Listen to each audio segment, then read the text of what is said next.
This is Boomer Life on CL 650.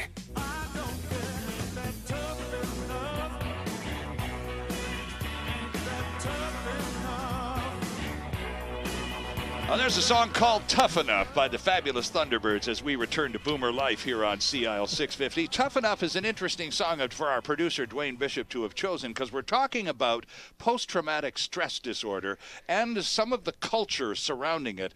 Dr. Philippe Souvestre is the president and founder of Neurokinetics Clinic here in Vancouver. Sonia Dale and J.C. Gordon are also here from the clinic. Dr. Souvestre is a former flight surgeon with the French Air Force, has a military aspect to his career and completely understands the culture surrounding PTSD and the denial existing within that culture. And Sonia reminded us during the break of something that this is far from exclusive to military or first responder applications. In the course of her career, Sonia has worked at women's shelters here in Metro Vancouver, and you told us a story about the culture, even there, to have admitted some kind of post-traumatic stress disorder in the confines of a women's shelter where you would expect a great deal of sympathy. There wasn't always sympathy forthcoming. Why?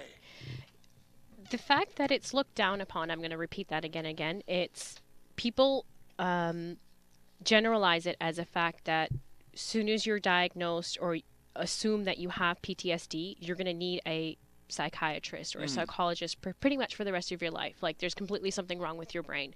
But the fact is, I mean, from my experiences working with, the women's shelter and working with many other community places that I've been through, they've experienced something or have been other assaulted. Like, for example, for the females that I've worked with, it was, sexual abuse, physical, domestic violence, as many call it. That can also lead to that. It's a fear of, many women have a fear of even, going back to another relationship. That's a huge fear. Getting married could be a huge fear. And people don't realize that. That's something that could also fall in the same umbrella here. And Dr. Philippe, I promised earlier after we spoke with Dorothy that I was going to ask you how you do that, how you take a person with severe post-traumatic stress disorder. I mean, Dorothy she'd cut herself off from the world. She was hiding in the basement for months on end. So how did you get her out of her shell? Is it all about going back to the initial traumatic event and dealing with that and then coming forward from it? Not at all. Oh, okay. Tell us Not how you at do all. it. That is done in psychology and psychiatry. No, it is not the right approach in my experience. And what I have learned in brain physiology shows me that whatever the nature of a trauma can be, whether from physical to emotional or cognitive, in terms of perceptuality or processing, like comparing this processing to software, animating the hardware of a computer, for example, comparing a human being to an organized, independent computer. In terms of performance and self-control, it is not at all of a psychological origin. Okay.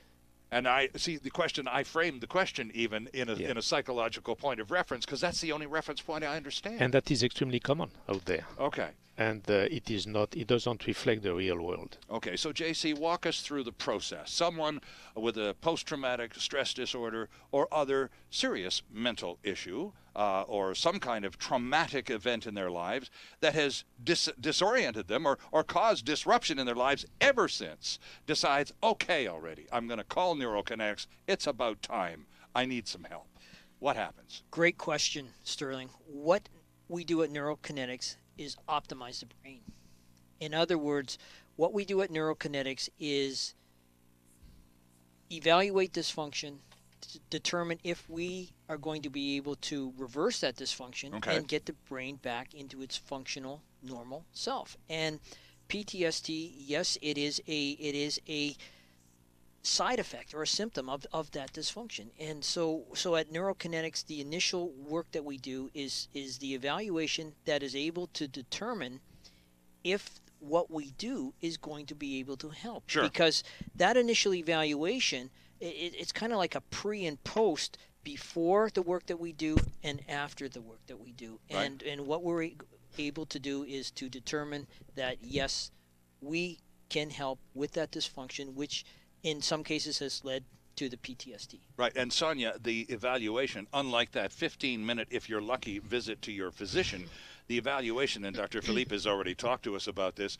can go 3 to 5 hours, and there are an obligatory 3 evaluations before any treatment begins, correct? That's correct, yes. Okay, so there's 3 assessments. Prior to the assessments, we do a 30 to 45-minute complimentary consultation. Okay. It's basically understanding their symptoms, their condition, and making them also feel comfortable with us prior to the actual treatments beginning. Okay. Getting familiar with Dr. Philippe, getting familiar with the clinic, with the rest of the staff, because that is also very important to us, that they also feel comfortable.